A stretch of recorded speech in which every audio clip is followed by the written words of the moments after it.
Preparing live stream meeting. Ooh, I'm so excited. Like, sorry. It's so awesome. I love these chats. Okay, cool. Preparing live stream meeting. Yay! Ooh, I'm so excited. Like, sorry. Okay, we are live. Awesome. Sorry, that's my thing going back to feedback. I think we are on. Let me just double check. Live on YouTube. Yes. And why isn't it live here? I hope you guys can see us. Just making sure. Yes, we are working. Yay! Super exciting. Awesome. Okay, we are officially live. Sorry, for some reason I wasn't seeing it on here, but we're good to go. Yay. How are you guys feeling today? So good. So good. This is the best way to end the week. Like, oh, good. Yeah. Yay. I'm super excited to hear that. So today I'm so pumped because I have Em and Thela who are going to actually talk about body image, eating disorder. We're going to get right into just the pressures of media, along with energy, and how we're able to, especially in a day where we're always at home, right? Living our life, but also not putting the pressure of body image. So today we're really going to talk about how do we break through the stigma of the pressure of media while being conscious beings, online and offline, living in the world of media. So I'm really, really excited. I'm so grateful to have them here. We do these lives every single Friday, usually at 6 p.m. Eastern time, but we are doing it at 5 p.m. because of the time difference of all of us.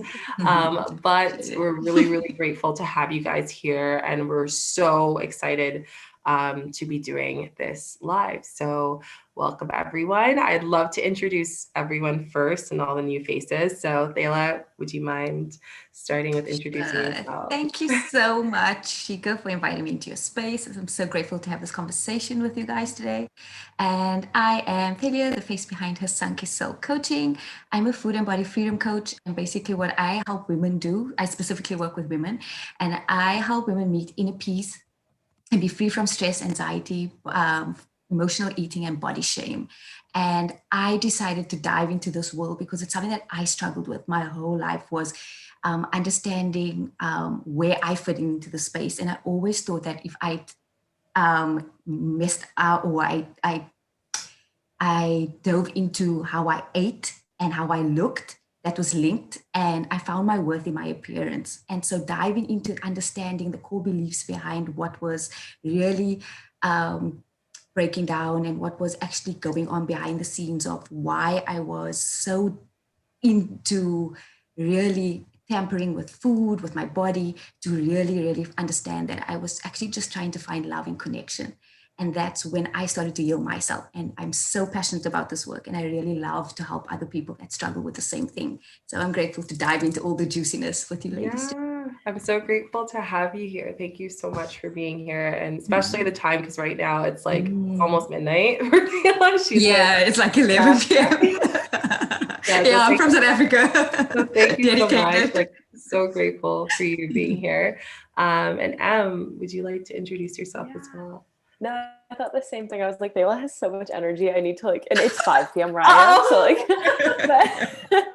it's after work hours. So I'm so ready for the weekend. I know we all are, but no, I would not want to do anything other than be here with these two lovely ladies and just talking about this message, because I think it's something that is so prevalent right now, especially in quarantine. And so, introducing myself, my name's Emily. I'm a 23-year-old entrepreneur living in Boston, Massachusetts. I'm originally from the Midwest, so I do have a little bit of a twang slang to my voice. And my story is that I actually was diagnosed with anorexia at 12. And so many people always say, wow, that was so young. And I think it's very common, unfortunately now, when you're in those young teenage years, to really start to feel like you have to fix yourself. I always thought I need to fix my body, and the way to fix my body is to fix my diet. And so just like many people that I speak with, I started just, counting calories a little bit, going to the gym a little bit, and it turned in very rapidly into me struggling with food for a decade, being inpatient, doing outpatient, seeing therapists, just always struggling with food in some way. And I had phases where I would binge eat. I had phases where, very sadly, I struggled with bulimia, and I would go back to restricting. And so I definitely know what it feels like to struggle with food just in general. And like Thalia was saying, it's just always, I think, that sort of belief that we have that we need to fix something, that we can perfect our image and we can perfect our diet. And so, yeah, I'm very passionate about this as well. I went through my own recovery. I now am the author of a book. I have a blog. I have a podcast, like all kinds of resources around eating disorder recovery. And I'm starting to even venture further out into not only talking to women about it. I really want to reach as many people as I can who struggle with food and feel like they can't let go of that. So yeah, I'm really excited for this as well. And thank you so much for having me, Shika. Thanks for being here. Again, I'm so grateful. And thanks to everyone who's chiming in. I really want to share that with you guys. If you don't mind, you can share where you guys are listening from.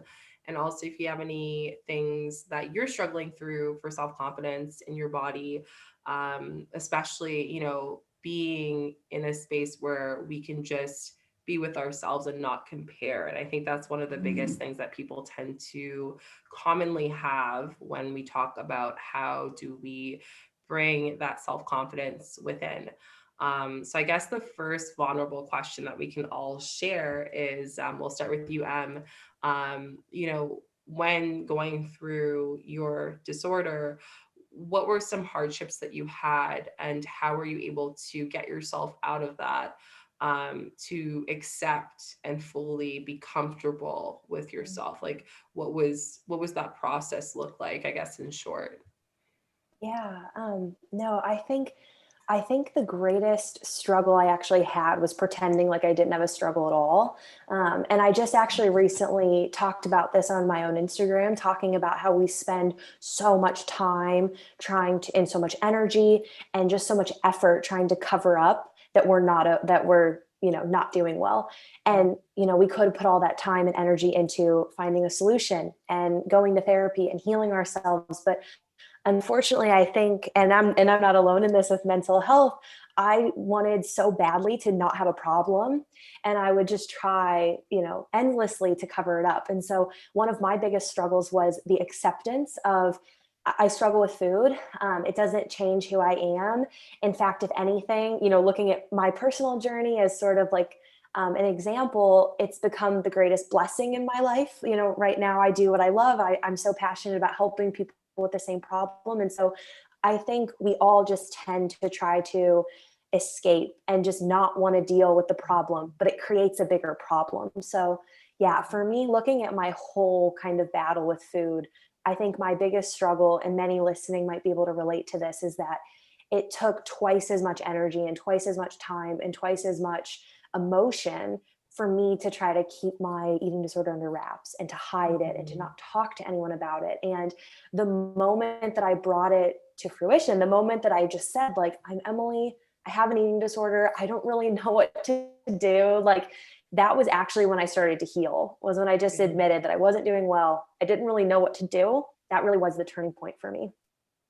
Yeah, I love the fact that you said that I'm still going through it, because I think a lot of people have this misconception that if you do have, you're working through self-confidence within yourself, especially through externally, I find that we don't understand that we're continuously healing, right? And through every journey, whether it's eating, whether it's shifting, whether it's whatever it is, we're always healing over and over again, right? So it's just something I always like to let people know, is that it's okay to not be fully okay and still have a lot of things that you can say that I've accomplished and see the progress. You know what I mean? And I think one thing that really sticks out to me is knowing that, making aware of those small wins that you have. And I love that you do that on social media. You come up, you show up, and you share these amazing affirmations with people to even on a weekend, you know, you share, you know, I did have this issue with food, but you know how I kind of combated this. This is how I kind of did that.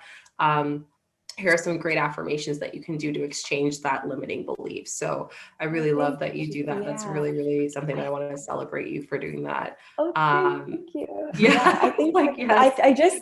I think perfection breeds paralysis. And I like want to tell people that, because as you know, one step forward in the right direction is so much better than no steps anywhere. And so just starting slowly and giving yourself grace and time, and you just have to take a step. You have to take another step. I agree. And I know, I totally agree. Thela, I would love to hear from you and your experience, because yours is a little bit different. It's not on the sense of eating, it's more on the sense of image. And I really connected with some of the hardships you've gone through, and one of the things that you actually shared vulnerably with people. So I'd love for you to do that before we answer a question that we've gotten. Cool, no problem.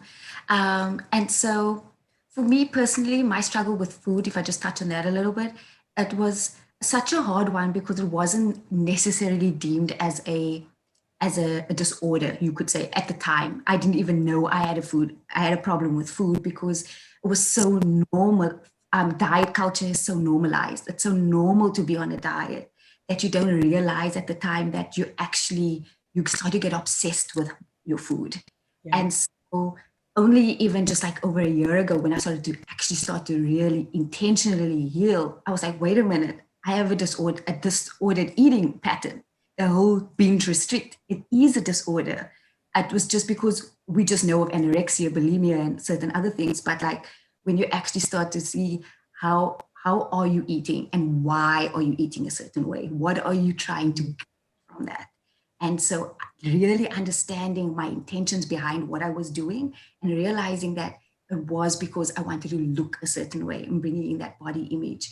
And I believed for a long time, if I was skinny, so to say, as media portrayed, I would find love and connection. People would like me. I to fit in. I would look like other people, because I struggled for so long on my journey, just never feeling like I fit in anywhere. I always felt like the odd one out. So I thought if I just disguised myself and I looked like everyone else, I'll be accepted and I'll be loved. And I went to the extreme. This happened maybe about 10 years ago. I didn't even realize at the time that this is what I was doing. Growing up, I developed very, very early as a child, going through puberty and as a teenager. And at 22, I think it was 22, I convinced my parents at the time that I had this terrible backache, and I needed to go for a breast reduction surgery. Yeah. At the time, it was a physical thing. It stopped me from doing so many things growing up, sports and like really fitting in. And I think that also gave me that whole sense of I don't fit in. And I was always judged because of how I looked, and over-sexualized by boys, young boys, even men and stuff, because of my appearance at such a young age. And I realized that was actually that was playing in my mind, but it became more of a physical thing, like I needed to get this surgery. And only a couple of months ago, maybe even like 3 or 4 months ago, I had blocked out that happened like almost 10 years ago, until I started my shadow sides and started to understand my body and love my body and learn to accept my body. I realized, wait, why did I want the surgery? What was it holding? Like, what was actually the root behind it? And it was, I just felt like I just needed to conform. And it was media. I honestly can say today that the reason why I did that surgery was because I wanted to fit in. And so I went to that extreme of doing something external to help me feel loved and validated.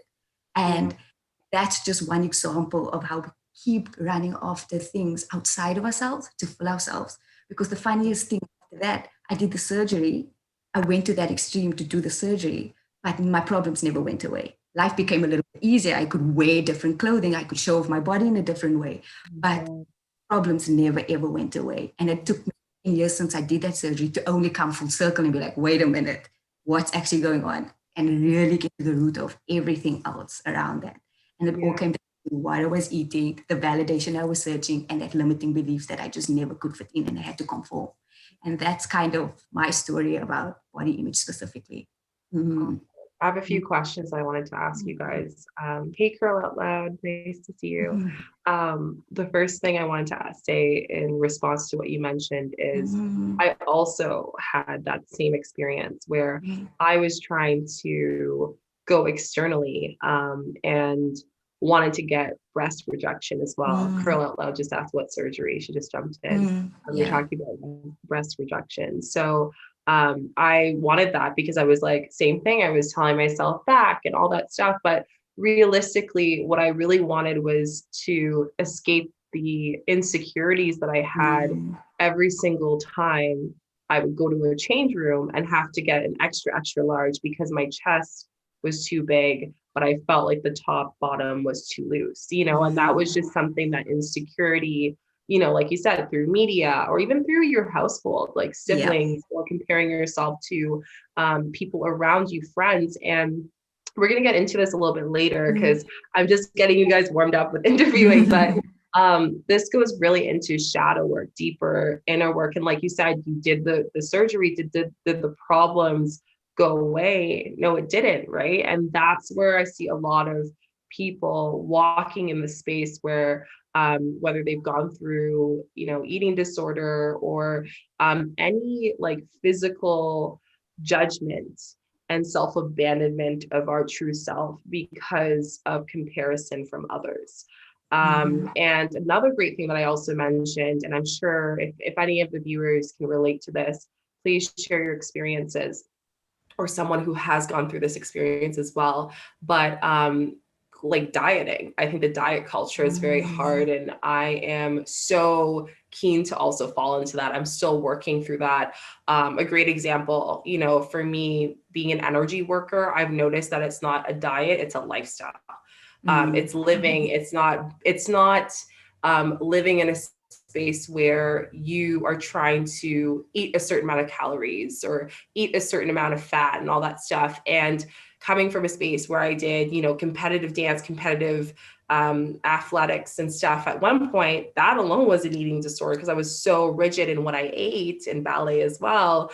And then coming out of that, and then fully because my body wasn't used to it, and then all these other stresses, it created this imbalance. And I think that's where we're kind of going for you guys, is just hopefully if you are struggling through this, especially in quarantine, where we're at home, we're doing more inner work than we've ever done in our life.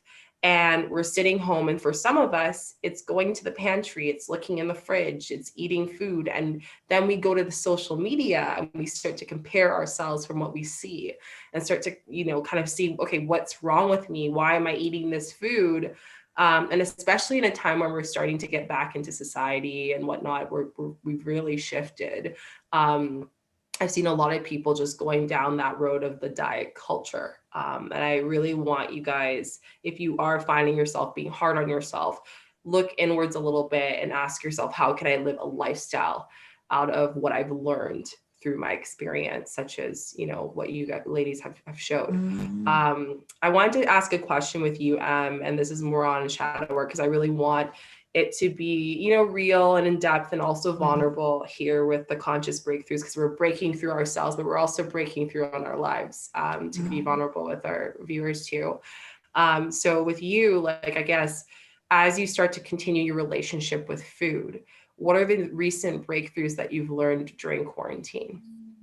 Yeah, no, I love that question, because I think I would say, or I would tell anyone listening, like, you've never been through a pandemic. So for you to constantly tell yourself, like, I'm not doing it right, I'm eating too much, I'm not moving enough, I'm not waking up early enough. Like, I hear all of it on social media from my clients, like, that I'm not doing quarantine correctly, and you've never done it before. So I don't know, you have nothing to compare it to. And I always say, give yourself grace, but especially just in general around food and movement and stress. Like, you've never lived in a pandemic. You have no idea how you should be behaving in it. And so for me, I think a breakthrough that has really come for me during quarantine, and it's exactly what Thela was saying about, like, why am I doing things?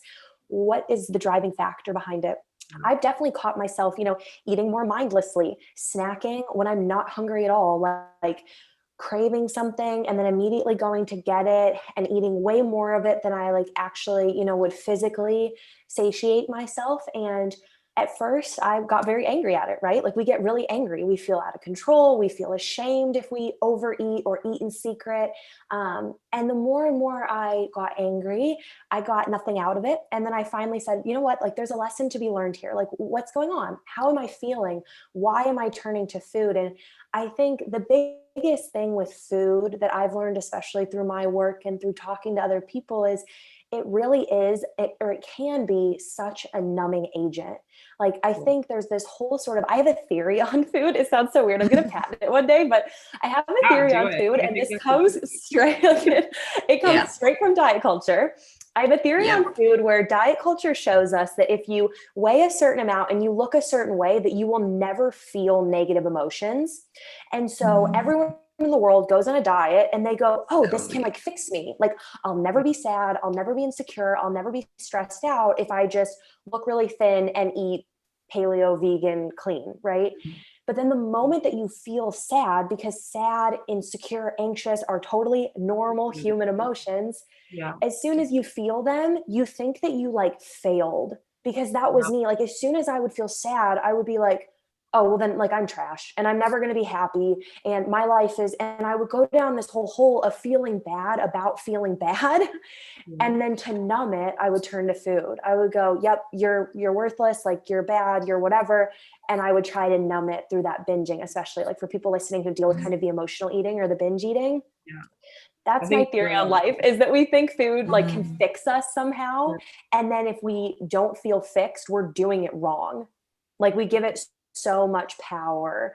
And that was a huge lesson for me. Like a conscious breakthrough for me was like, I was just trying to not feel bad. And we don't like feeling bad, but it's such a gift and such a blessing and such a spiritual moment to feel bad and to just sit there and like feel bad, like, and be with yourself and not try to run away from the emotion. And if there's nothing to run away from, there's no reason to run to food. And I think that that's something that I've really learned in quarantine.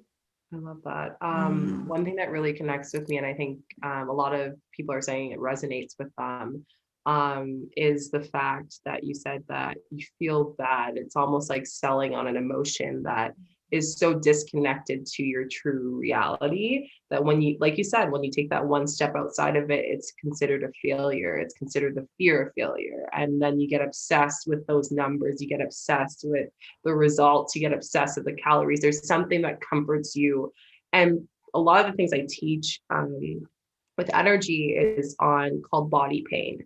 And I see that culture through the wellness and space too, right? There's the good side of it, which I share on my YouTube channel. You guys see it, manifestation, law of attraction, all that stuff, internal work. But there's also the other side, which is, the shadow deep self. And that goes into, how do we use pleasures or idealistic aspects of society or expectations to fuel the things that we don't want to face. And every emotion that we have is based on a reaction that we tend to have. So for example, you're feeling sad, you go reach for chips, you eat it, and then you look and compare yourself to, that keto diet or whatever. Oh no, I broke it, right? So creating that structure is actually so disheartening. And like you said, I love that theory. It disregards the mental health aspect. And I think this is where we're seeing a huge shift in everyone learning right now. And this new age, if you will, but realistically, it's just the exposure of the reality of the world, is that we can't disregard the internal work as well, right?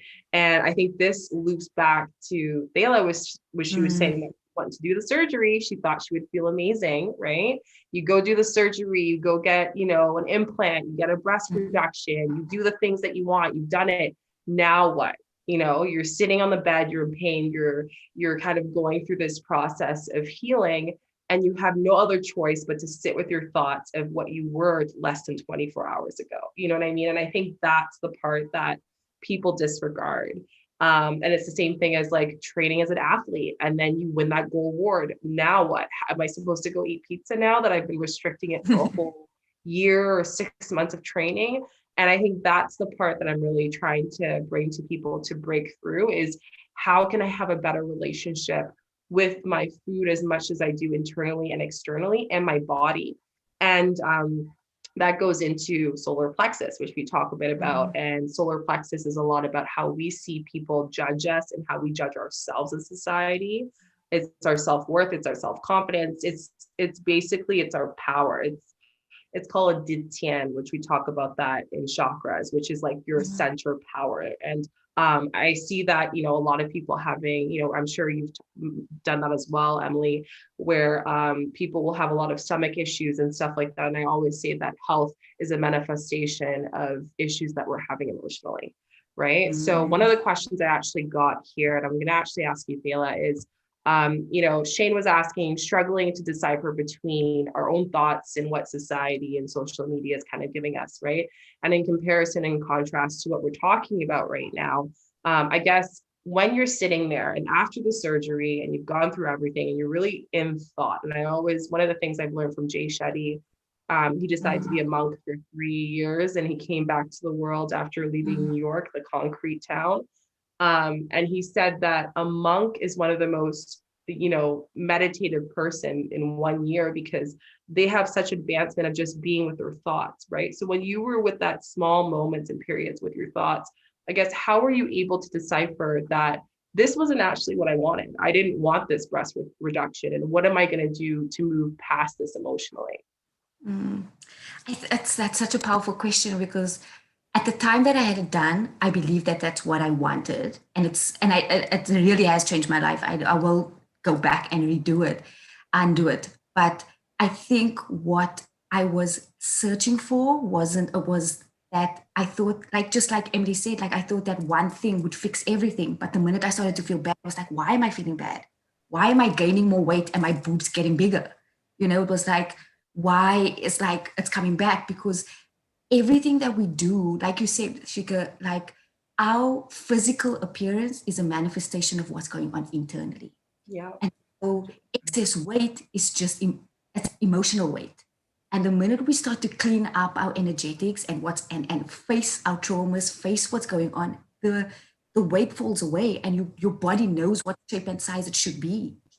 Yeah. And that happens organically. But when we try to control everything, and I think especially now in quarantine where things have been so uncertain, we wanted to control as many things as possible.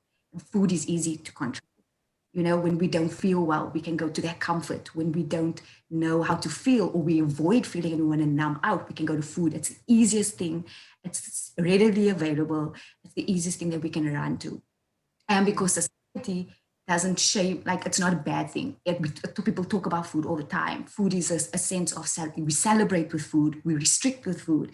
There's so much around food that when you are solely living from the place of your mind, that will dictate everything. And I think my biggest breakthrough when I realized, even looking back at the surgery, looking at all my entire journey, was that I was disconnected from my body. That was the main thing. I just believed that I had to look a certain way, regardless of how I felt. If I looked a certain way, I was going to feel good because other people told me I was feeling good. Yeah. And that was going to be that's going to catapult me. As long as other people think I'm good, think I'm perfect, I'm going to ride off their coattails and that's going to be it. But I just kept coming back to myself feeling empty, drained, like it was just something lacking within. And that's when I had to sit down and be like, wait, I've literally chased everything outside of myself and I still feel empty. When am I going to be satisfied with just being me? And I had to take off all the layers, everything that society told me I should be, the pressure that your parents put on you, society, the diet culture. I had to sit with all of that and I had to face it. And I feel like I've done the most inner work in this last 8-9 months because there was no distractions. I couldn't run anywhere. And when I felt myself running to food, I had the awareness where I could question myself and be like, okay, cool, I'm gonna eat this now. And I'm probably gonna feel bad afterwards, but sit in that shame. Ask myself the questions, how can I love myself more? How can I be supportive of myself? What do I actually need? Because I know it's not food. I know it's not the 10 hours of Netflix. What's That's, behind the food? yeah, what is behind it? What do I actually need? And like meditation, journaling, sitting with it, crying, moving, like all those modalities of I embodiment. love that you said crying and moving, because I think a Yeah. lot of people just think, oh, meditation. And I want you Mm, guys to know too, releasing doesn't only have to be sitting down journaling to yourself. For mm, some people that doesn't work, like there's different ways of letting go and releasing and taking that out of the body energetically, which is so big.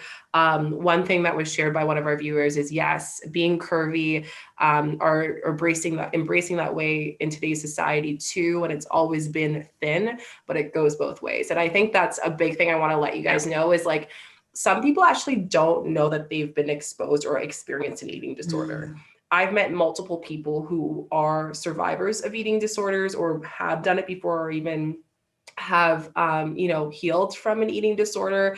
And most people know the biased version of not eating, but there's also binge eating. There's also athletic people like bodybuilders, mm, which is something that I've been learning more and more about in the community.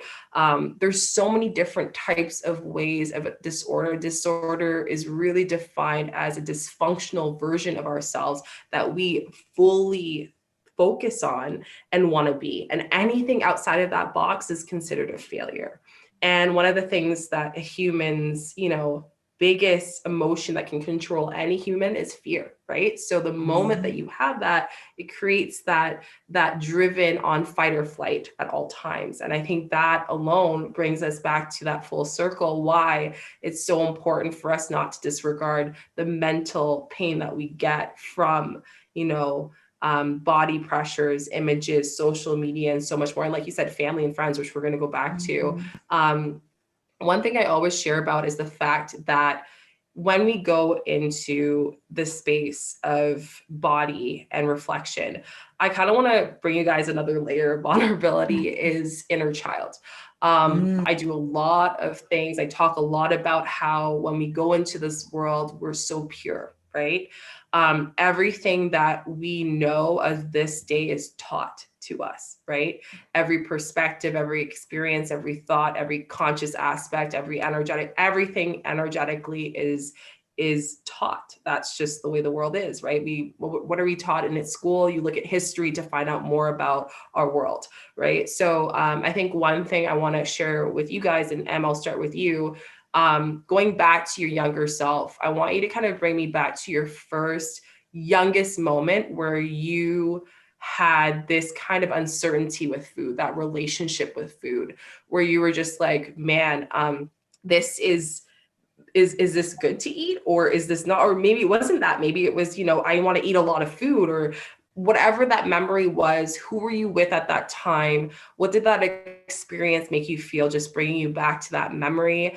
And the viewers, if you guys want to share, what was your first memory with food, your first smell, your first feel, your first flavor, and what emotion connected you to that has brought you to where you are about your body right now?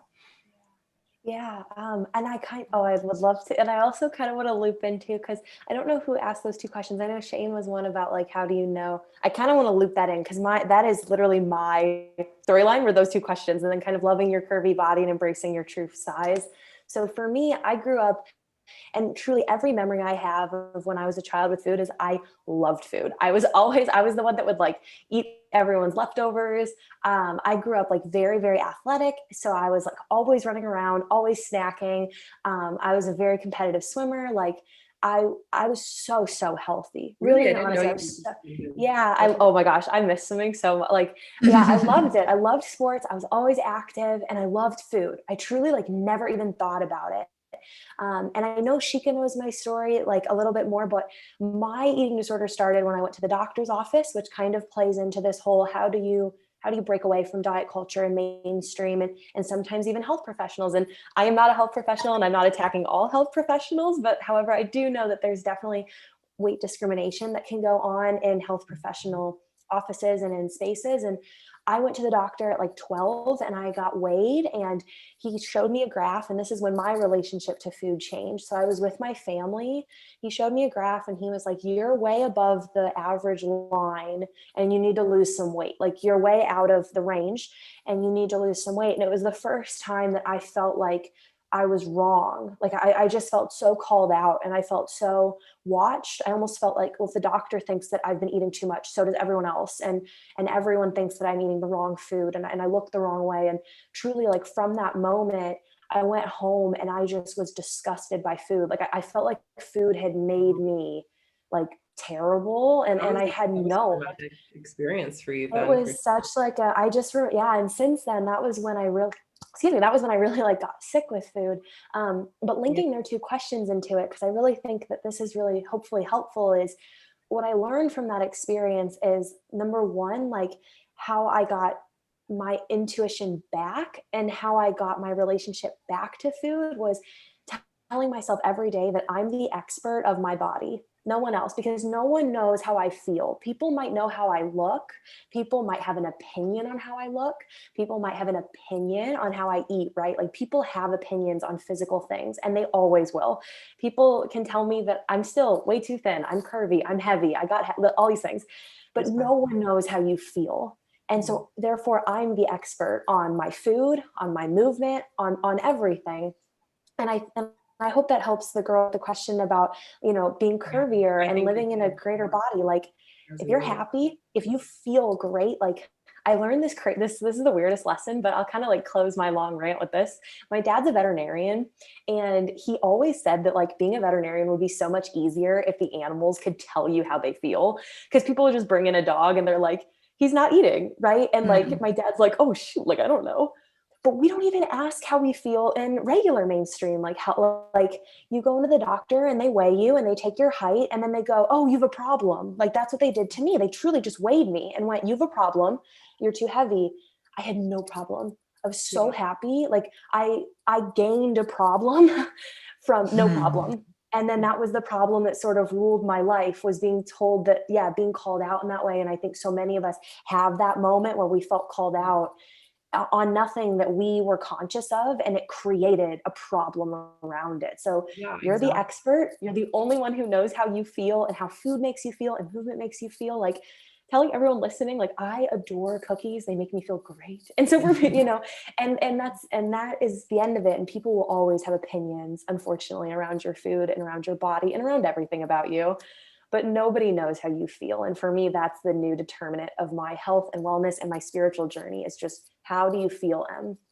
Yeah, I think that's a great question, and journal prompt for anyone who's starting their journey or in the midst of their journey, especially in times of home, or even if you are in a time of transition or an awakening, perhaps, like, how do you feel? Because again, like, there's so many aspects of yourself that might not be shown on a physical level that internally could be defined, right? And even if you do have these emotions that might not be understandable or might not feel high vibration at that time, that doesn't mean there's something wrong with you. And I love that you said that. You define if there is something wrong with you. You define if you're okay, like, you're the doctor. That's really where it comes down to. And one thing that really connected with me with your story is mine was reverse. And I think this might be reflective to some people. I know some people shared about like the family members in the house, which I definitely connect with. I'm going to share a little bit about my story about that. My relationship with sweets, and maybe feeling like you can't have that relationship with a lot of people resonated with you, sharing about, your size of your pants and, that version as well, once you've been judged about the way you look. So I loved leftovers too. I still do. And my family, we love food. Like, food is like a minimum of 10 dishes for dinner, like everything that you just dip in and eat in. And I remember as a kid, they used to always call me the cookie monster or the eater monster. And it was very playful, like at first I was like, it's super fun, whatever, but it started to get to a point, and I remember this so like yesterday, when I was about probably 11 or 12, and my dad would bring me to Subway or McDonald's every Friday. And my mom's first question was, oh, did you eat the whole meal? Did you get an adult meal? Or like started to kind of put those little, I guess, little like, you know, crumbs here and there. And they started to add up, which is why I always tell people that you can go through trauma that builds up. And if we never, ever have a time, a safe space to release it, we are holding that on for 20, 30, 40, 60 years, right? So you want to make sure that when you do have those times, you're not being too emotional, you're not being too soft, there's nothing wrong with you. You need that time to release it. And if you can find a space, and I tell anyone who's going through shadow work, find a space in your home that feels safe to you, even if it's just a little corner or a room, or closing yourself in the bathroom for a bit while the kids are running around, doing something that allows you to feel safe.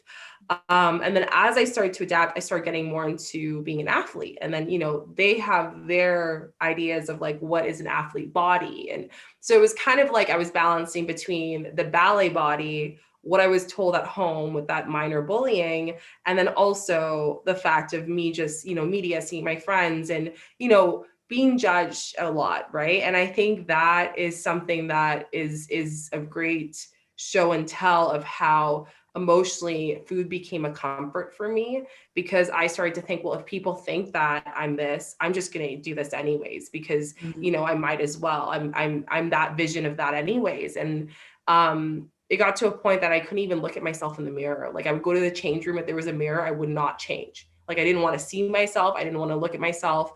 I told my dad to take the mirror off the thing so I don't see myself. Like it was really bad.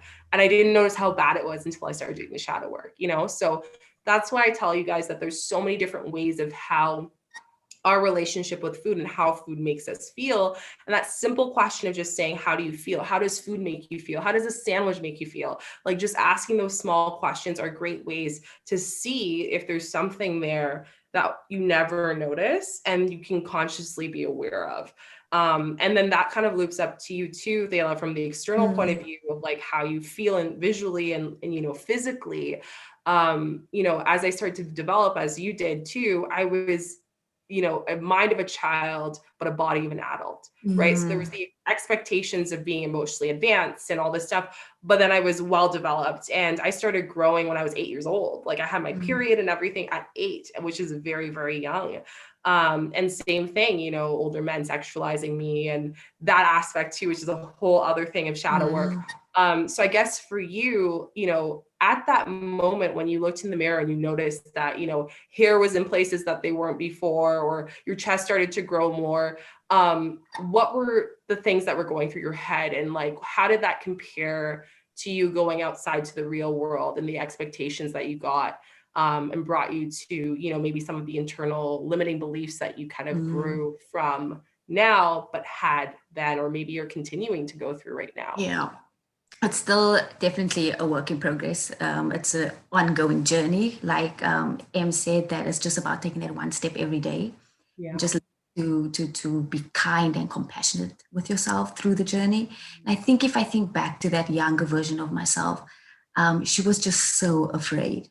She had, because I had developed so fast, so much faster than the other girls around me, that I had nobody to relate to, and I didn't even know how to. At such a young age, I didn't know how to verbalize that to myself or understand what was going on, and nobody ever. It's just like, it's just a rite of passage. This is just what happens. Just keep going, and you know, the other girls, they'll catch up. That will happen to them. This you just do happening. It's just happening to you faster. There's nothing wrong with you. But nobody ever. I never felt comfortable enough, or I didn't even understand what was going on to be able to sit down and have a discussion about it. So what I did was I just started to hide myself. And I became so nifty with like wearing big jackets and scarves and like that. It just became like fashion or whatever. Like I would just disguise the way I was feeling by covering up. And so there was moments maybe like in PE class when you have to go swimming or something that I felt so self-conscious, and it just made me so shy. And I just completely shut down. And I think when the food and my binge eating and disordered eating pattern started, because I couldn't communicate how I was feeling. So I went to food as a comfort.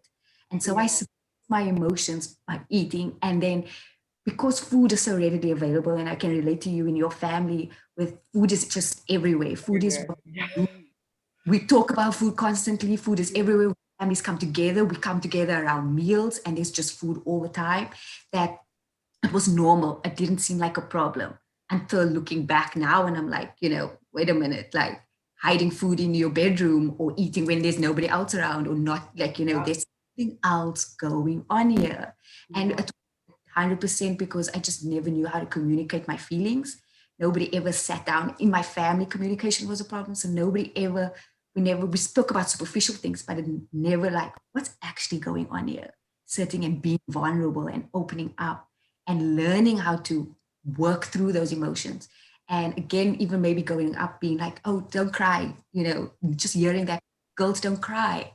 So Yeah. then you're ashamed if you cry. So it's these small little nuggets that you pick up as you grow up, but you carry with you your entire life unless you face it and you look at it and you'll be like, wait a minute, I don't want to carry this with me for the rest of my life. It's kind of where it all stemmed from for me. And it's weighing too, like holding on all those Yeah. beliefs and expectations can be so taxing on your body.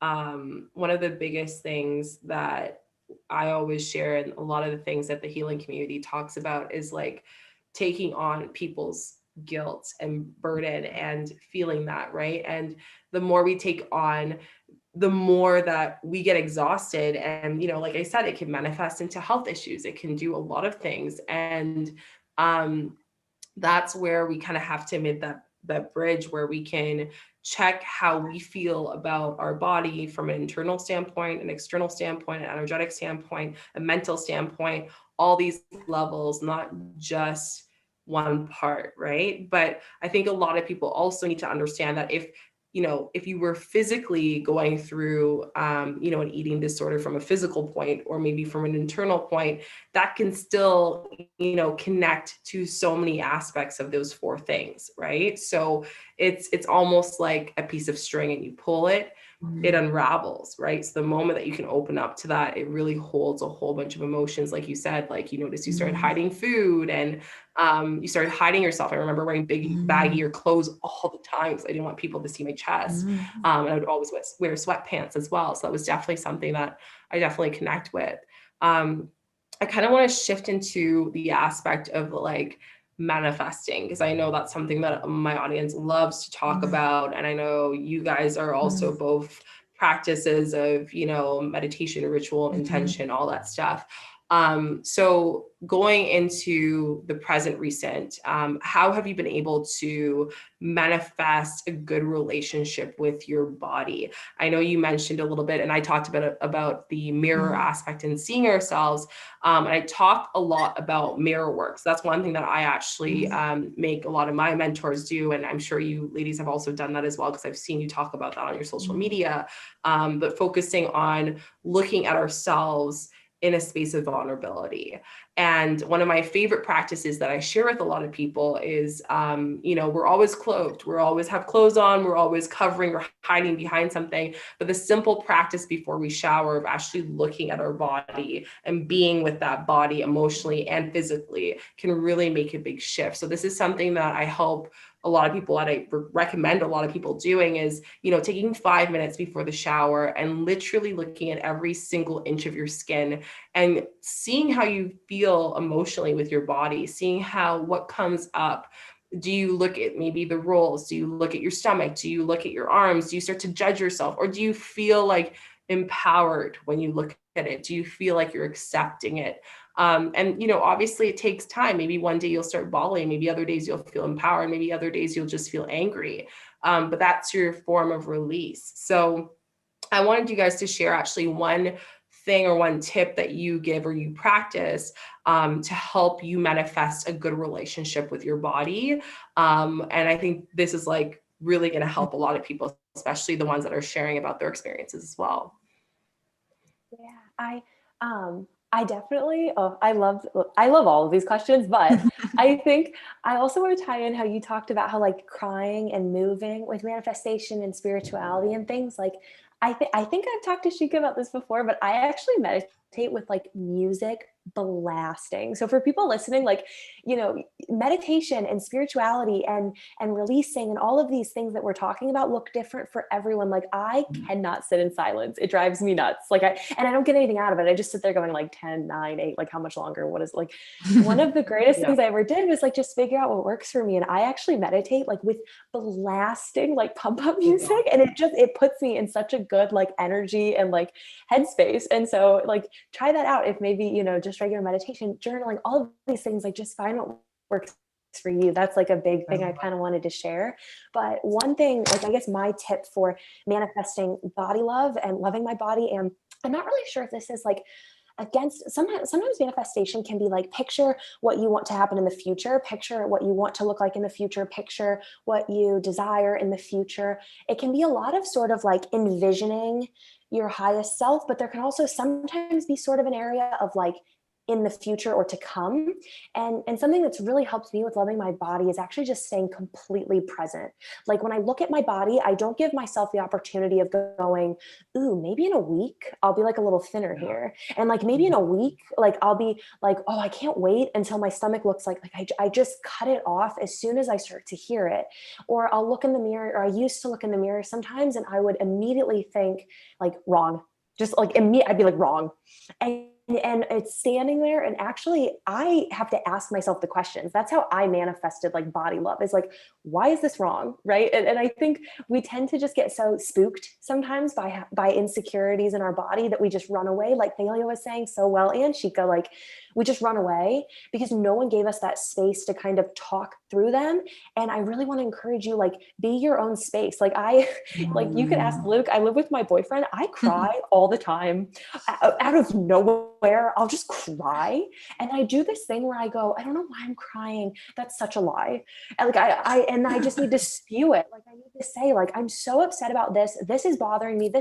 And sometimes it's from things that happened 5 years ago, right? Like it's from whatever, or something triggered me and I'll be like, I'm so angry about this and this and this and this. And like, I think that's a lot of tips in one, but I think that actually helped me fall in love with myself, which helped me fall in love with my body. Like just honoring my emotions and honoring the way I look presently, and not saying the whole, like, once I look this way, I will la, la, la, la. Like, I tell my clients, this is kind of a tip that people can like practice, like a very like tangible tip. Whatever you've told yourself your whole life of like, once I lose 10 pounds, I will get a boyfriend, let's say, like, is a great example, or like, I will buy myself a Prada purse or whatever it is. Take out the beginning of that sentence and tomorrow go and do it. Like do what you want to do and prove to yourself that you don't have to change your body to like accomplish things or to be things or to manifest the life you want. We always put like, once I lose 5 pounds, I will be the CEO of whatever. Like just take out the beginning of the sentence. And that's really, I think, how you manifest not only your life, but then manifest loving yourself through it and loving your body through it, is just actually not letting that first part of the sentence stop you. Yeah, I love that. Was a lot of tips. Sorry. Yeah, so good though. So good. Good points. I was going to say, there's someone, I'm going to actually type it in the chat. There's someone that I want you guys to follow. Her name is Jai Revelation. And she does amazing, real, raw videos of her releasing energy and like emotions. And if there's anyone that is the queen of doing it, she is. And I'll send it to you guys after the video, but she's amazing. And one thing that just connected with me that I've actually been sharing with people is 2 things. The first thing is hand screaming. I'm not sure if you guys have heard of that before. When you cover your mouth and you scream in your mouth and allowing yourself to release that from your diaphragm, that is so empowering to do when you feel like you're just angry at the scale, when you're angry at the way you look. Instead of allowing yourself to sit in that emotion, just letting that and releasing it before. Another great thing is crying. Yes, I think a good cry is always so good anyways. Like when I cry, I'm just like, oh, I feel so good. And for me, this is something I'm working with. I've always been someone to hold my emotions, and I think it's my upbringing because we weren't meant to cry. Like the question that my parents would always say is like, what are you crying for? Like, who are you crying for? It was almost like it was a waste of energy. So as I started to grow, I had to like hold it in all the time. And it was a big thing in my family. And even just like you're not depressed. Like, I remember I went to a counselor when I was having the same issue with my body and mentally and emotionally, and my mom yelled at me. And I remember feeling so like, because she just had a different way of expressing her love. I think it was from what she was going through, as well as I've gone through this shadow work. But I remember being so ashamed. And I remember promising myself in the car that day that I would never ask her for help. I'm going to only ask myself, and I will never show weakness. I will never show any of my pain. And I think that's something that maybe a lot of people have. But if we hold that in continuously, like you said, sometimes you're just crying or whatever, and just accepting that it's okay to be emotional. It's okay to be not okay. It's okay to, eat food and admit that you're eating food because you feel sad, or you just feel stressed or whatever, or admit that you're not eating food because you're avoiding something, or maybe something else as well. We have different ways of comfort. So one thing I would suggest is that Scream one is amazing. And it's just a really good cry, and allow yourself to be with that. There's a few songs that I listen to, a playlist, and it's my releasing playlist, and it's so good. It's an energy healing one. And sometimes I'll just sit on my yoga mat and just like profusely like cry. And it just feels so good, because I'm like, it's like I had a good cry. And like, I'm telling you guys, I didn't cry for 2.5 years after sometimes, because I just like, it was not thought of, like the worst thing could happen, and I would just hold that trauma and hold it in, and it was really bad. So I really want you guys to know that part of breaking through is being okay with being vulnerable with ourselves, so that when we do step into that world and that space, especially in this masculine society that we're going through this huge revelation, to be okay with being vulnerable in person too, and with other people, and knowing how to set boundaries on our own, to protect our beliefs and protect what we feel comfortable with. For you, I guess, Thela, like telling me a little bit more about like maybe ways that you manifested a good relationship with your body. Because one thing I did is I did a video on the 369 method, which a lot of you guys have followed me on YouTube on. And I talked about weight loss, but the ironic thing is everything in weight loss was talking about internal work and shadow work. And I think a lot of people kind of were like, oh, I really want this. And I was responding to people. So one of my intentions for this live was actually to share from an energetic point of view in relation to that video. And if you guys want to watch it, you can, on step to step how to do that. But, how do we detach ourselves on a mental point, or even just like a visual standpoint, and be able to manifest our ideal body in the sense of what we're accepting, what we want, right?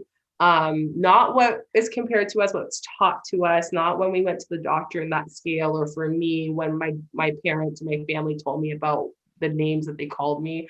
Not that idea, but like for you internally, emotionally, where you are at. So what were some things that you did to manifest that vision of your ideal body? So everything is just like giving me goosebumps. I'm just like, I know, I'm getting deep. I told you guys, I was like, I'm gonna warm you guys up. By the way, guys, I didn't tell them what I was asking. I was like, let's just flow with it. But I love doing live. So good. It's an opportunity to like let and share. And like, I find also I've gone on some podcasts or like some lives with people, and it's almost therapeutic, because sometimes you say things and you're like, man, I'm actually still going through this, or I'm still like processing this, or I've made it so far. Like, it's therapeutic. And I'm sure for you guys watching it, just to hear this and to have some connection and be like, I also went through that, or, all those things. So feel free to share also, guys, if there's anything that's resonating with you. But yeah, I always say lives, I always like to get deep into the vulnerability, because that's where we're also able to release also by teaching what our experiences are, So true. Yeah. If I can just add, what has really been working for me, or what I've realized, was really getting to the root of what I was believing about myself. And I have this little framework that I use called BITFOR. So it's beliefs, thoughts, feelings, emotions, and actions. And and results. And so you work it backwards. So you look at the result that's happening. So maybe it's you binge eating. Why are you doing that? So you're working like, what is that giving me? What is the thoughts that I'm thinking when I'm binge eating? What is that vibration that I'm feeling? What's the thought patterns, and going back and knocking it down. And so for me, my underlying belief that was kind of playing my whole system and subconsciously was that I just believed I wasn't enough. And so because I believed I wasn't enough, my thoughts were automatically negative. They were lack thoughts. They were like, I can't do this. It was all those negative thoughts. The way I was feeling about those thoughts were bad. I was feeling shamed. I was feeling a lot of guilt. And the results were I would eat. So that would make sure it would just come full circle to identify that the belief is true. So we're constantly creating evidence. And when we bring our conscious awareness around what we believe in, we can start to shift that belief. And then I started to say, doing more like affirmations in the sense of finding evidence to prove my affirmations. So I believe, because one day if you've been believing that you're not worthy or you're not enough your entire life, you can't just say, I'm enough today and believe it. Your body's not going to hold on to that, because there's so much negative evidence to prove that you're not enough because of everything that you've done throughout your whole life. And so I started to look for positive evidence. And so even in the small things that I did that were achievements, whether it was with food, whether it was communicating in all areas of my life and celebrating those small wins, and really starting to find positive evidence that I am good enough to show up for myself. And when I'm starting to show up for myself, my thoughts become more positive, my feelings are more high vibe, my energy levels start to go up, and automatically my results change. And so I start to nourish my body in a better way. And so it's just like constantly being aware, what am I thinking? What am I doing? And then like a practical tool was, like you said, also like actually looking at your body and not wishing that you had the body that you see on social media or in the magazines, but learning to accept all that you are right now, whether that is with all your lumps and bumps and every part of you, and learning to accept that and understanding that what is your body doing for you on a daily basis. That was also a big one for me, when I understand that my body gets to breathe for me. My body gets to move the way it does. I don't have any like physical ailments that's hindering me from doing stuff, and appreciating my body, what it does, not what it looks like, solely for what it looks like. And like spending time in the mirror, looking at myself, and apologizing to myself was a big one. When I looked at my body, I literally would put like, after coming out of the shower and moisturizing my body, I would spend time with my body and touch myself and say, sorry, I'm so sorry I shamed you my whole life, and speak to my body as a person. You know, we get so stuck in our minds that when we start to embody love, we start to feel it. And so start to speak to your body like your best friend, and start to build. And that's how you start to nurture and love, and really become to love yourself on a, like, really just start to teach your body and speak to your body the way you would speak to your best friend, or even speak to your body the way that you would speak to a child. You would always, and nourishing and very gentle with the child or toddler, a little child running around. Speak to your body that way. Yeah, And I love that. I was gonna say, like, that was really on that note, the first thing is that that is an affirmation on its own. I think that's like one thing to kind of like recite to yourself is, you know, speak to your body in a way of kindness, in a way of love. I think is a huge part. How can I speak to my body in a way of kindness? How can I speak to my body in a way of love?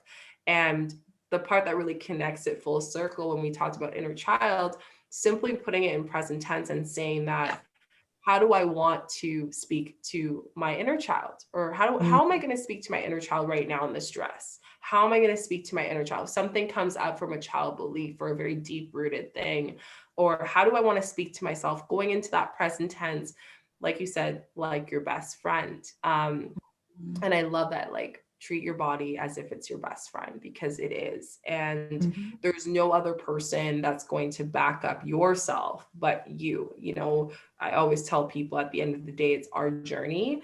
And that's why we break through these things. And when people always say, like, you know, when does the inner work end? It never ends, you know. That's the beauty of it, right? Because if it did end, then would we be, you know, we would be bored. We wouldn't even want to be having a life of purpose. And that's what I tend to share with people. It's about living a life of consciousness, being aware, not just sliding by and going through, because that's the easy way. You know, we kind of have to take the detour, and that's what life's all about. So I love that. I want to kind of wrap it up with a couple more questions, but if you guys have any questions for Thela and myself, please put them in the comment section. I will keep an eye out, and we will ask on body image, manifesting a body image, how to be more positive, self-care. We talked about a lot of things, but maybe something you want to share your vulnerability and share what you've gone through. Feel free to put it in the comment section, and I would be more than happy to answer. And like I said, I have their Instagram, follow and check them out, because they do amazing work, and they're amazing coaches as well, and just mentors for amazing women. So, and the question I want to ask is, we are talking about conscious breakthrough, and conscious breakthrough is defined as breaking through our own journey. And the reason why I started this whole series was because this year has been awakening after awakening after an awakening. You know, we've gone through huge realizations. We're seeing a lot of traditional systems shift. We're seeing a lot of truths being shown in our society, in our reality, in our lives, in our relationships. And it's overwhelming. You know, some people have never done this much inner work in their life, yet alone ancestrally and beyond that with our family and friends and so much more. So I guess for you, as we continue to step into that work, one thing I wanted to ask you is, as you mentioned, you're still going through the process of your own journey.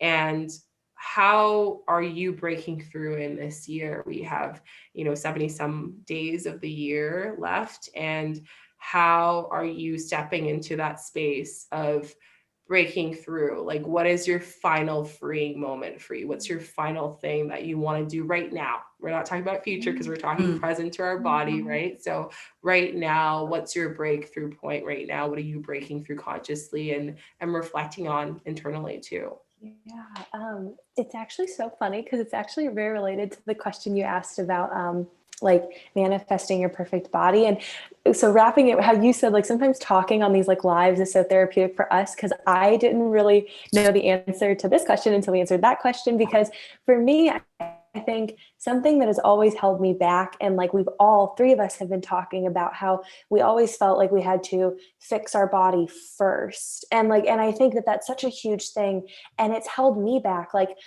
with my business, with my dreams for the future, with how many clients I want to get, with scaling everything that I have online. Like, I will say that I think subconsciously, I still have a part of me that's like, but I need to look a certain way to do that. Like, I need to still have a certain image or still have a certain body to achieve my goals. And I really want to keep working on taking that out of the equation, of taking that out of the sentence. It comes up randomly. Like, I think that's the beautiful thing about like all of us sharing our experiences, is sometimes it doesn't make sense in the moment for why we go through things when we're doing like spiritual work, or when we're crying on the couch for like 4 hours, but it always does make sense. And yeah, I really do I think for the rest of this year, I want to continue to break down, like Thalia was saying, that belief in my head that like good things will only come to me if I look good, right? Like, and I've always sort of had that. And it is from my doctor's office visit, where I was bad because I looked bad and I needed to fix that. And so I think I've spent my whole life trying to look good enough so I can get good enough things. And yeah, I think for the remaining of this year, I really want to flip that in my own mind. And it does take a lot of work. I think people could ask this, is like, I might be dealing with that as well. So like, how do you do it? Right? Like, how do you let go of like, I need to look a certain way to achieve whatever it may be? And I think something that like has really helped me, and this is like such another random story of mine, but I was watching a TED Talk once of this woman talking about how she used to be like a ballerina when she was very young. And I guess like she was nervous one night before going on stage, and her mother said like, oh honey, like, why are you nervous? Like, don't care. Or she said like, don't even worry about it. Don't think that highly of yourself. No one's looking at you. As if like, sometimes I think we just get so stuck in our heads of like, everyone's looking at me, everyone thinks something about me, everyone has an opinion on my body, and I can't accomplish what I want to accomplish in life, or I can't feel how I want to feel, or find my tribe that I want to find until I look a certain way. And the most beautiful thing ever is no one spends that much time looking at you, right? Like, we're all doing the same thing to ourselves. We're all going, everyone's looking at me, everyone thinks I'm awful, and so no one has time to like look and stare and critique at you as much as we think people do. So yeah, I think for the remainder of 2020, I really want to get out of my own way. Like, and that is shadow work. I think it's realizing that like, the person that we've always wanted love from is ourselves. And also the person that's always kept love from ourselves is also ourselves. And it's like working through those two equations. So yeah, that's kind of my hope for the end of this year, is kind of just getting out of my own way. I love that. I'm going to ask you one little yes or no question. Yeah. And just a quick why, but and again, just putting you on the spot, going back to that moment when the doctor told you your weight, do you think that you've healed from that, or are you still going through that journey? And like, what if you can go back to that moment, you know, and just like talking about it right now, do you feel like you're continuously breaking through that? And do you forgive yourself for being hard on yourself at that time?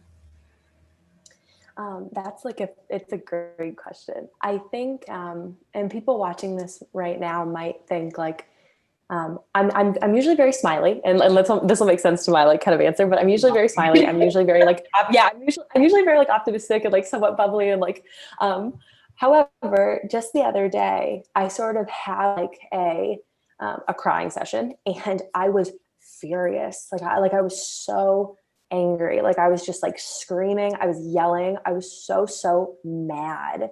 And I think I got mad that he had hurt me. And I got mad that like that moment and other moments along with it definitely, you know, added to how my eating disorder formed. But I got so mad at just the deck that I was handed. Right. And I think allowing ourselves to do that. Yeah. Like, forgiveness sometimes comes from getting really angry, because before that moment, had you asked me that question like 2 weeks ago, I'd have been like, yeah, no, we're good. We're chill. Like, it's fine. I don't really think about it much, but like, it's always when like people ask you, then you're like, wait a minute. Yeah.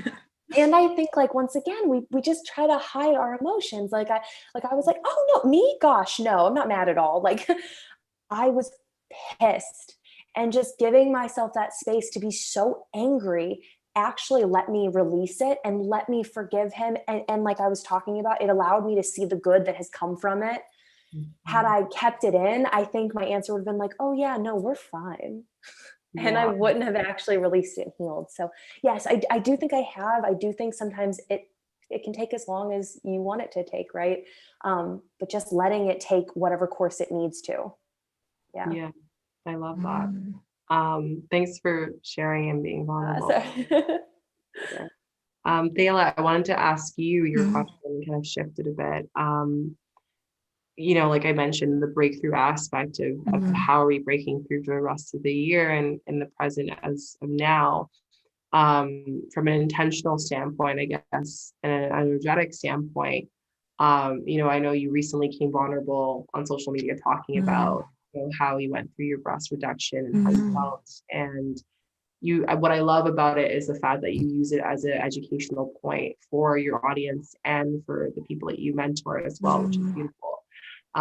So I guess for you, you know, when you are at your most vulnerable space and, you know, beneath those clothes, being able to see yourself, are you fully accepting, you know, what you see in the mirror? And, you know, where are you at that point of the breaking through of just, you know, where your emotional acceptance and your physical acceptance have both kind of balanced out? You see what I mean? So for you, what is the realization that you're kind of at right now, and where are you at your journey?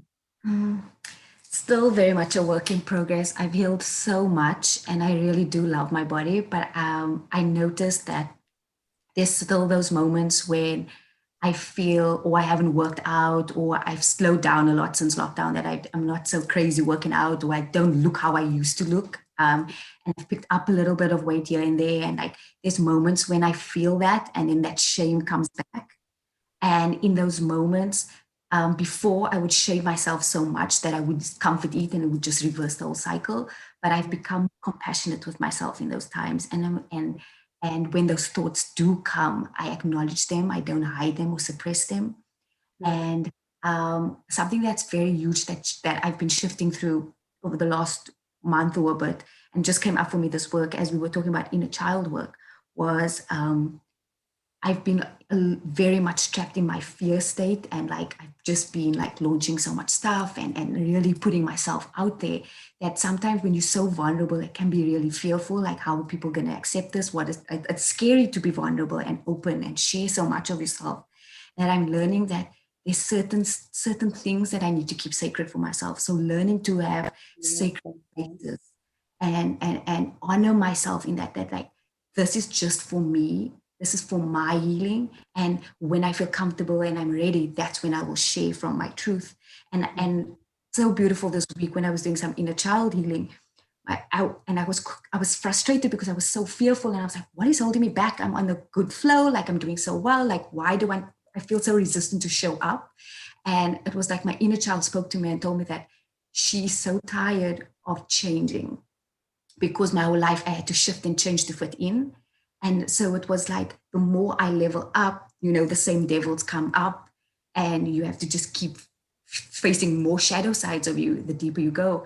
And I think what came through to me was that, allow yourself to just be, whatever that is. Just allow yourself to be. Don't change because maybe you're getting more followers, or because you're a business owner, because now you shared a very vulnerable story. Allow that to just be, and just allow that innocence to come through as you shed layers of society and all the shaming and all the guilt that you've dealt with through the years. As that falls away, allow that true self to just shine through. And that's how I've been like really sitting with my inner child and being like, I'm not going to change you anymore. I want you to shine, because you ultimately shine through. I want to be that vulnerable, playful child that still lives within me. Because I mean, I never had that growing up. We never had that connection.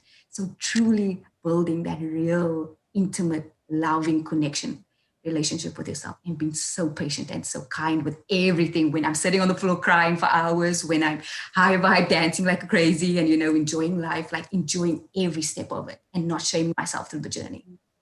Yeah. Taking you back, and one vulnerable question I wanted to share with you is back where you were hiding yourself in your clothes and maybe in your room younger, before surgery, and hiding food and just kind of, I guess, using various things to hide beyond the emotions. Do you find yourself sometimes at those moments, because we go through waves, right? There's some days where we're talking about this, and I want you guys to know, like, we're not all perfect. There's going to be days where we want to cry and everything, like you mentioned. But do you find like those emotions come in and you sometimes feel tempted to go to those places for comfort? Yeah, especially during this lockdown season, like so much change and so much the uncertainty. It really triggered a lot of those emotions again. And I did something really bad, because I said I would never do this, and I don't want to shame myself, but I'm very grateful for the awareness. I stood on a scale for the first time the other day, over the weekend. That's not something that I do very often. I don't know, for some reason I did that. And I was fine with the number on it, but then those old emotions started to stir up again. And those thoughts started to stir up again. And what I loved with where I am now, before I would get so sucked into that, and then I would go into that shame cycle, and I would do all the binging and all the purging and all the things. But what I've noticed when I did that, I noticed those thoughts. And in those moments, I could apologize to myself. And I'm like, you know what? I'm not that girl anymore. And I appreciate who you were. But we've evolved, we've moved through, and I could talk myself out of it. And I'll be like, you know what? It doesn't matter if I have excess skin here, or I've picked up a little bit of weight there. It doesn't change who I am at my core. What I get to live doesn't change. And I'm not going to shame or allow myself to go back down that road after all the work that I have done. And when I do slip and slide and go back to those moments, I sit with that and I nurture that. You know, like I said, it's an ongoing thing.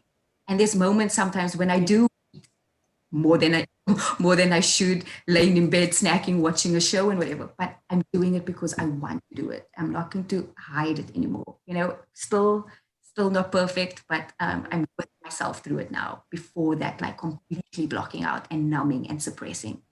I'm gonna allow myself to be present in it all. Mm. Yeah, I love that. I love that. I think one of the things, again, like I said, like you're not perfect and it's okay to have those temptations. But I think what helps you keep growing is to realize, how can I change the way I react? How can I be with that emotion? Sometimes it's just great to actually feel it. Like, I know it's uncomfortable. With uncomfortability though, we get through those times, and that is the deeper work. That is the shadow work that we talk about a lot. So I love that you said that. Yeah, it does happen time to time. And you think, you know, you go on the scale, you think everything's fine, but then, you know, it starts to go as a treadmill, you know, like all those thoughts. And again, with the pun intended there, like that's analogy on its own, right? We're just chasing after that unidealistic aspect that isn't ours. It's put on us from somewhere that was taught. I'm going to let you guys switch the roles. So because I know I asked you guys some vulnerable questions. So Em and Thela, you guys can ask me one quick vulnerable question to kind of finish it up. And then I can share my experience as well. I'd like to know the one that you kind of asked us, Shika, like what is for 2020? Yeah. Like kind of the question that you asked us of like, what's still there and what do you hope to kind of take a little bit out of? Yeah, so for me, my story is a little bit different because the aspect of my relationship with food was much recent, since I've been doing more energy work. And for you guys who don't know, I do energy work. Like, that's what I do for a living. I do that and help people. But the interesting part is when you do work with people, it brings a lot out of your own inner work, right? So I'm continuously doing things. As much as I'm helping others, I also have to help myself. And one thing I learned was that it might not seem like it was an original, like, kind of eating issue or disorder or whatever definition you want to call it, but I did have a bad relationship with food and my body. So the first thing that comes up for me is the scale. I really do align with that a lot, is the scale. I actually had a trainer, a physical trainer, and I stepped away from that because I just felt like there was so much stuff coming up. And yeah, it was great, but my practice is natural nature, and like having food and whole foods and just like being happy within that, like eating how you feel is like a big thing for me. And I think that's also just what I was taught. Like, when we eat meals, our family comes together, dinners are 3 to 4 hours long, you eat all the time. Like, that's my family. And that's something that, why should I suppress that if that is something that's me, right? So it was all about balance. I think that's a big thing that's going into everything, is not being able to define myself based on the BMI or, you know, the scale or whatever, you know, the aspect of what is healthy. And like you said at the beginning, you know, the scale doesn't mean that there's something wrong with you. And I think that's the part that I'm personally going through as well. Another big thing is not defining myself by the clothes and the sizes. You know, if I go up a size, okay, well, you know, I go up a size. I'm not beating myself down about it, and thinking about and putting those jeans up there and making sure that I can fit in there, and overrunning myself like I used to and all that stuff. I used to run 3 hours twice a week. And then 3 times a week, I would run an hour and a half. And I still felt like that wasn't enough. And to the point that I look at those pictures and I was like, I was not healthy. Like, I might have looked great, but internally I was not healthy.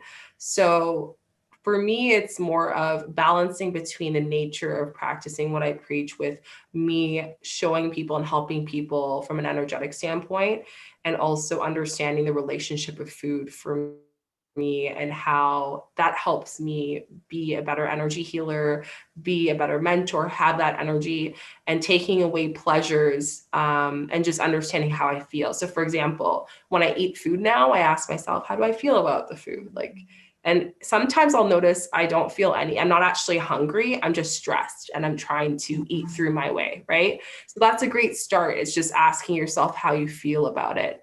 My biggest breakthrough is to just eat how I practice my lifestyle. And for me recently, I've been just really trying to eat a lot of food, but very colorfully. And the reason why is because I'm a very colorful person. Like you guys go on my Instagram, it's a color, that's just who I am. I'm very colorful. I'm an island girl at heart. Like for me, it's like, that's who I am. So I should be that as well. So I think it's just more of like using food as an expression of my personality and enjoying that relationship with myself.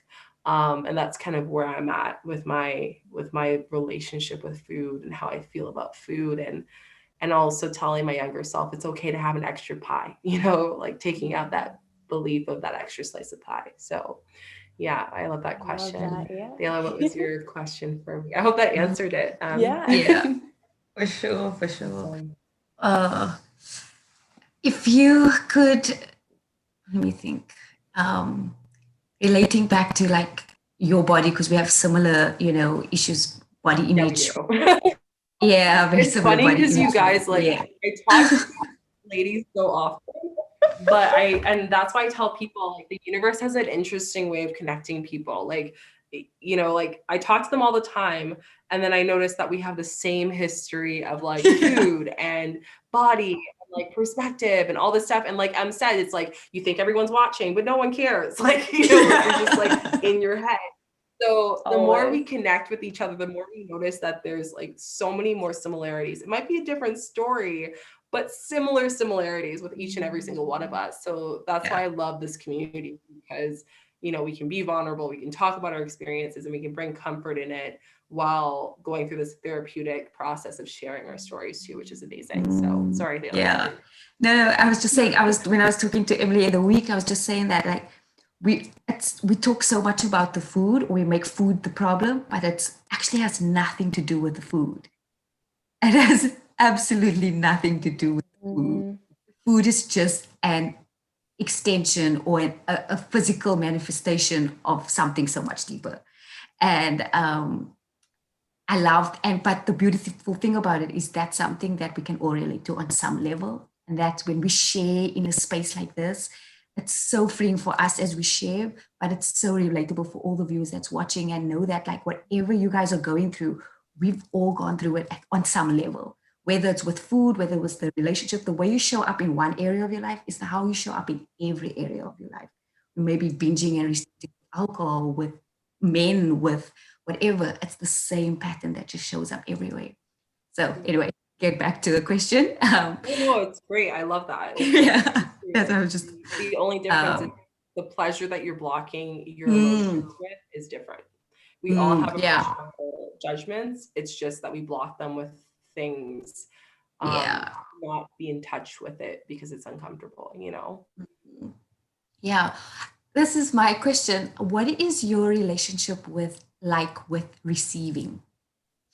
Like receiving love or receiving things from the world, do you accept things, or are you like, because I'm such a giver, I struggle sometimes to receive, and I notice that in my relationships I sometimes my own blessings, or I stand in my own way, or I get in my own way, because I just really struggle to ask for help, to receive, to allow myself to receive. And I feel like that's kind of another thing that I'm working on. I love this question because this has been one of my shadow work questions for the past 4 years of my life. So this is like deep. Like, I love that you asked this. The first thing I will say is that I had a hard time. So to give you guys context, I'm from a big family of 6, and I've always been around people. It's just like the family's always full, the house is always full. There's always someone that you can talk to, someone that's around the house. You're always going to a family reunion. Like, there's always something, right? So for me, I was always around a lot of love. Now, the thing is because I was very mature as a kid, and I had this natural connection with kids, which now as a healer, I understand why, but kids would just come up to me and like connect with me, or like they would cry and like all of a sudden stop kids really quickly.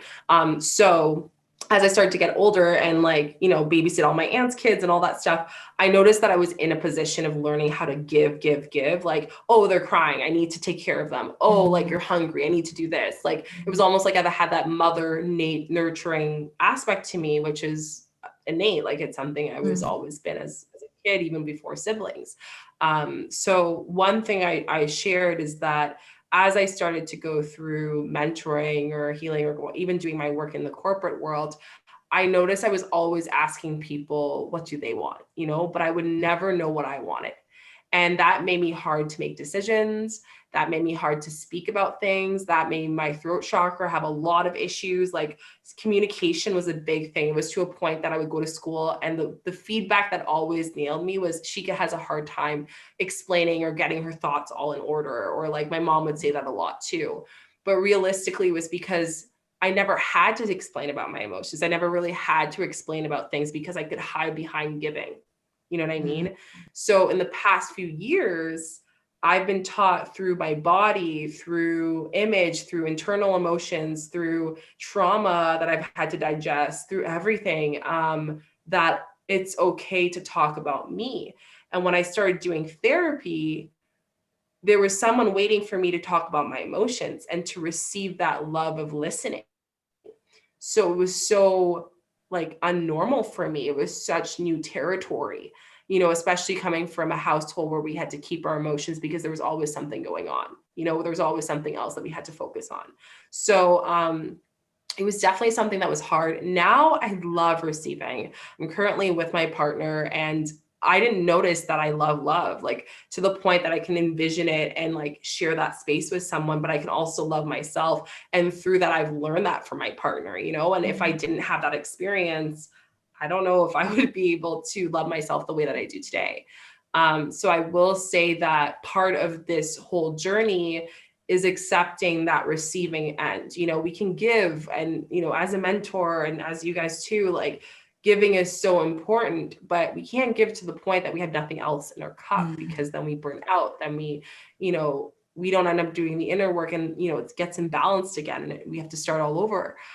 So yeah, I definitely feel like right now I love receiving. It's something I love. Like, even for my birthday's coming up, I'm a Scorpio baby. I mean, any Scorpios, like, you know, in the comment section. So I'm going to the spa, I'm getting a massage, I'm, you know, getting a reading, I'm getting an energy healing for 2 hours. Like, I'm giving myself all the energy that it wants and more, right? I'm not restraining myself from that. And I think that's something too, is for the body image aspect, is being okay to receive love of your body, right? And that was something that was very, very hard for me. Being okay to receive food and eat it and be okay with that. Being okay to receive criticism and not attach my emotion to it. Like, take it, because I always tell people there's two differences. There's respond and react, right? Reacting is out of a pain, right? We react to things because we don't want something or there's an experience. But respond is reflecting, taking it in and understanding that it's not us. That's something else, right? And that takes time.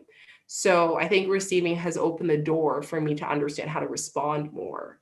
And also how to say no to things and how to say yes to things and how to be okay with that self-care. I've changed the word from selfish to self-care in my mind. I don't say selfish anymore. It's so low vibrational. That's a big thing, is words that I use to help receive. I just say self-care. Receiving is self-care. So, and receiving the right things, the right love, the right emotion that is good for me, I think is really big. So I love that question. Yeah, so good. It's really Yay. Well, thank you so much, guys. This was such a great conversation. Oh, thank you. I really, really hope that you guys enjoyed it. And thanks for being vulnerable. Like I said, like, part of conscious breakthrough is breaking through things and talking about things that we didn't really expect to talk to and going into those new territories. And for you guys to also question and step away from this and also go into new territories that you've never done before as well. So I think that on its own is such a big impact. That's such a big part of our whole journey. So I want to thank you again, Emily and Theala, for coming and sharing your stories. I adore both of you. Thank you. I'm super happy. And like I said, guys, we do this every Friday at 6 p.m. Eastern time, unless it's deferred like today at 5 p.m. But 6 p.m. Eastern time, we will be back here talking more about energy, past life, regression, and so much more. So I'd love to see you live at that time. And then we're also, I want you guys to know that, you know, this is a step forward for you to hopefully break through whatever you need to break through, and to go through these awakenings, especially considering that this month has 2 full moons, Mercury retrograde and a new moon. It's very energetic right now. So take this time for you, take this time to do the inner work. And I did add all of these 2 lovely ladies' Instagram down below. So you guys can go follow them, ask them questions. They do mentoring and coaching as well. So if there's something that you resonated with them and you'd like to ask them more questions or perhaps be mentored by them, feel free to reach out.